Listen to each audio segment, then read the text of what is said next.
city streets, we began to feel the fire. नमस्कार मंडळी, तुमचं पुन्हा एकदा खूप खूप स्वागत आहे आजच्या एका नवीन ब्लॉगमध्ये. आय होप तुम्ही सगळे मस्त असाल. तर दिवसाची सुरुवात जी आहे ती खूप छान झालेली आहे. जसं की तुम्ही बघताय की बॅकग्राऊंडला थोडं वेगळं दिसत आहे. तर आम्ही घरी नाही आहोत, आम्ही आलेलो आहोत सोलापूरला. तर तुळजाभवानी आईच्या दर्शनासाठी आलेलो आहोत. आणि हा प्लॅन जो आहे ना तो अचानक ठरलेला आहे काल. आणि सकाळी ठरला आणि अचानक संध्याकाळी आम्ही लगेचच प्रवासाला सुरुवातसुद्धा केली. तर आता मी आवरलंय वगैरे, म्हणजे सकाळी पोहोचलो आम्ही 5:45ला. तर इथे रूमवर आलो. त्यानंतर सगळं स्वतःचं आवरलंय आम्ही आणि आता जात आहोत दर्शनासाठी. माहिती नाही आता किती गर्दी आहे किंवा किती वेळ लागेल दर्शनासाठी, मला काहीच माहिती नाही. आता मीच जवळ-जवळ 10 वर्षाने दर्शनासाठी आलेली आहे. तर बघू आता, माहिती नाही, नवीन-नवीन सगळ्या सुधारणासुद्धा होतातच. तर जसं जमेल, जसं शक्य होईल तुमच्यासोबत शेअर करण्याचा नक्कीच प्रयत्न करेल आणि आय होप तुम्हाला ते सुद्धा आवडेल. तर चला मग आता आम्ही निघतो आणि पुढे जो काही ब्लॉग असेल आपला कंटिन्यू राहील. तिथे आम्ही हॉटेलमधून निघाल्यानंतर सर्वात प्रथम आधी चहा घेतला, कारण खूपच दमल्यासारखं झालं होतं. तर पहिल्यांदा चहा घेतला आणि त्यानंतर मग दर्शनाला निघालो. आणि 10 वर्षांनी इथे आली होती, त्यामुळे सगळ्याच गोष्टी आजूबाजूला न्याहाळत आम्ही चाललो होतो.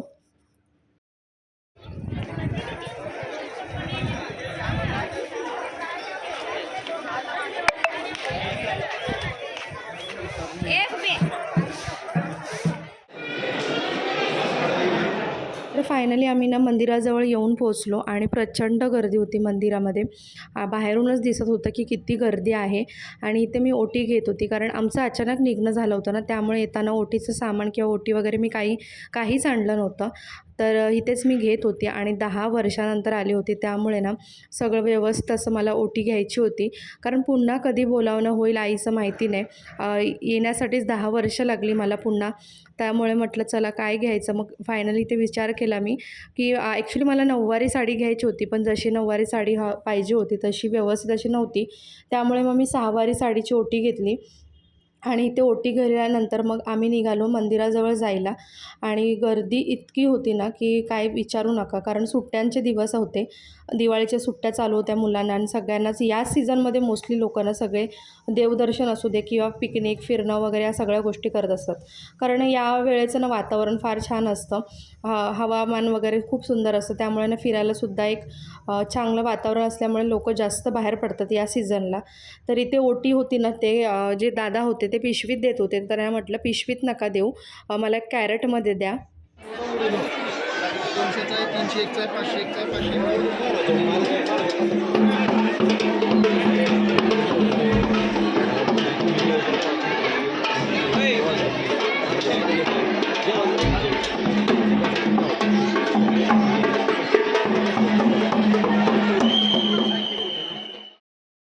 सर्वात प्रथम सिद्धिविनायकाचं दर्शन घेतलं आणि त्यानंतर मग आतमध्ये लाईन लावली आणि 1 ते दीड तासात दर्शन झालं आमचं.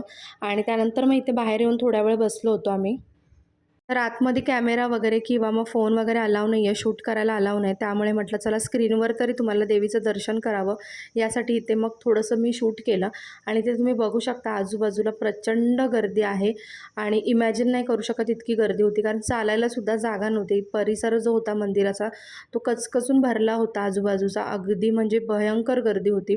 तर मग आम्ही दर्शन घेतल्यानंतर थोडा वेळ बसलो आणि मग निघालो पेटपूजा करण्यासाठी. तर हा जो वाडा आहे कदम पाटील वाडा, तर या वाड्यामध्ये ना अप्रतिम असं ना पुरणपोळीचं जेवण मिळतं. छान असं जेवणाचा आनंद घेतला. त्यानंतर मग निघालो आम्ही अक्कलकोटला जायला. स्वामी महाराजांचं दर्शन घ्यायचं होतं आणि पहिल्यांदाच मी आली होती अक्कलकोटला, त्यामुळे सगळा परिसरसुद्धा बघत होती. बऱ्याचशा गोष्टींची माहितीसुद्धा नव्हती. तर त्यानंतर इथे ना आम्ही दर्शनासाठी लाईन लावली आणि 15 ते 20 मिनटात ना अगदी दर्शन झालं. खूप छान असं दर्शन झालं.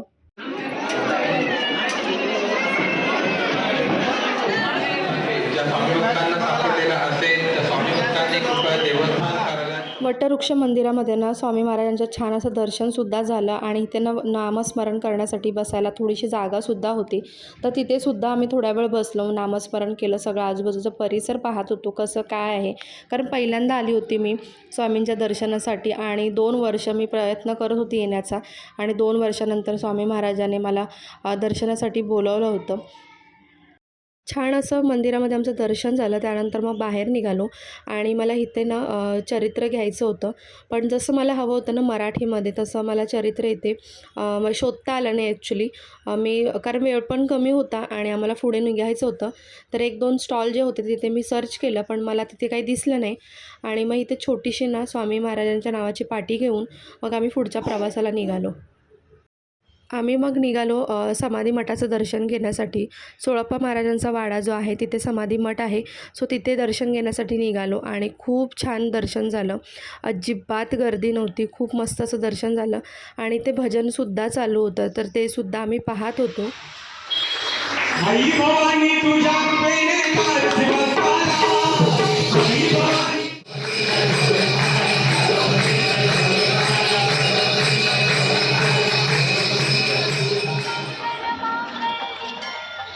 त्यानंतर मग आम्ही ना बाळप्पा महाराजांच्या वाड्यामध्ये गेलो. तर तिथेसुद्धा आम्ही छान असं दर्शन केलं आणि इथेसुद्धा अजिबात गर्दी नव्हती. खूप जुने फोटो वगैरेसुद्धा पाहायला मिळाले. खूप साऱ्या गोष्टी मिळाल्या आणि या वाड्यामध्ये ना अन्नछत्रसुद्धा चालवलं जातं. त्याचबरोबर ना इथे गोशाळासुद्धा होती. तर आम्ही अन्नछत्रामध्ये ना प्रसाद घेतला.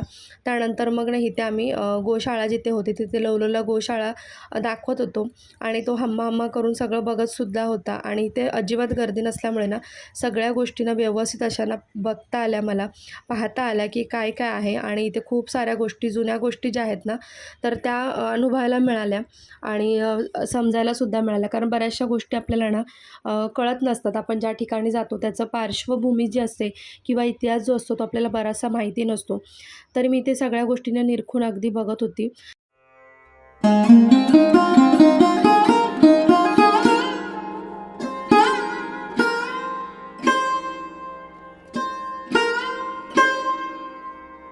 तर या मंदिरामध्ये ना तुम्ही इथे खाली ना फर्शवरती बघू शकता की ना अशा प्रकारे ना व्हाईट स्क्वेअर बनवलेले आहेत. तर आम्हालासुद्धा आधी माहिती नव्हतं. तर इथे विचारल्यानंतर कळलं की ही जे स्क्वेअर आहेत ना तर इथे महाराजांची पावलं जी आहे ना तर ती उमटली होती. त्यामुळे त्याच्यावर कोणी पाय देऊ नये यामुळे अशा प्रकारे व्हाईट स्क्वेअर बनवण्यात आलेले आहेत. सगळ्यांना तर आजचा दिवस मला खूप छान आनंदाचा जाऊ दे. तर काल तुळजाभवानी आईचं दर्शन घेतलं छान असं. त्यानंतर मग अक्कलकोटला आलो. तर अक्कलकोटचं सुद्धा आमचं पटकन असं दर्शन झालं. खूप छान झालं दर्शन. आणि काल काय झालं ॲक्च्युली, आम्ही लगेचच निघणार होतो मुंबईला जाण्यासाठी. जसं आमचं ठरलं होतं एका दिवसात परतायचं. पण खूप जास्त मुलं थकली होती आणि आम्हीसुद्धा थकलो होतो. कारण परवाच्या दिवशी रात्रीपासून सतत आम्ही ट्रॅव्हलिंग करत होतो. त्यामुळं खूप जास्त थकायला झालं. तर मग काल रात्री इथेच आम्ही रूम घेऊन स्टे केला आणि आता छान फ्रेश वगैरे झालेलो आहोत. बाकी सगळं आमचं आटपलेलं आहे आणि आता आम्ही निघालेलो आहोत नाश्ता करण्यासाठी. तर आता नाश्ता वगैरे करणार आणि लगेचच ट्रेन वगैरे आम्ही पकडून मग मुंबईला परतणार आहोत. ट्रेन किंवा बस जे काही अवेलेबल असेल तर ते. गाणगापूरचं दर्शन घ्यायचं होतं आम्हाला, पण आता मुलंसुद्धा खूप थकलेली आहेत आणि ते थोडंसं लांबच आहे इथून अक्कलकोटवरून. आणि आम्ही येताना काय आता स्वतःची प्रायव्हेट कार वगैरे आणलेली नाही. सो त्यामुळे इथून ट्रॅव्हलिंग करायचं, लोकल ट्रॅव्हलिंग. तर येऊन जाऊन बराचसा वेळ जाणार आणि पुन्हा मग मुंबईला परतायला रात्री उशीर होणार आणि ते शक्य म्हणजे होणारच नाही आम्हाला. सो त्यामुळे मग आता आम्ही ठरवलं की आता इथूनच डायरेक्ट सोलापूरला जायचं आणि तिथून मग मुंबईला जाण्यासाठी जे काही ऑप्शन अवेलेबल असेल तर ते पकडून रिटर्न घरी जायचं. सो चला आता आधी नाश्ता वगैरे करून घेतो आम्ही आणि निघतो. गाडी चालवायची.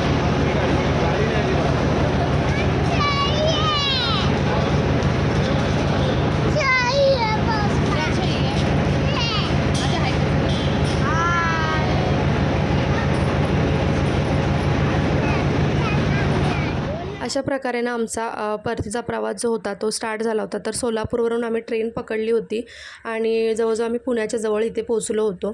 तर चला मग आजचा जो व्लॉग आहे ना तर मी इथे सेंड करते. मला कसा वाटला व्लॉग नक्कीच सांगा आणि आवडल्यास लाईक, सबस्क्राईब, शेअरसुद्धा करा.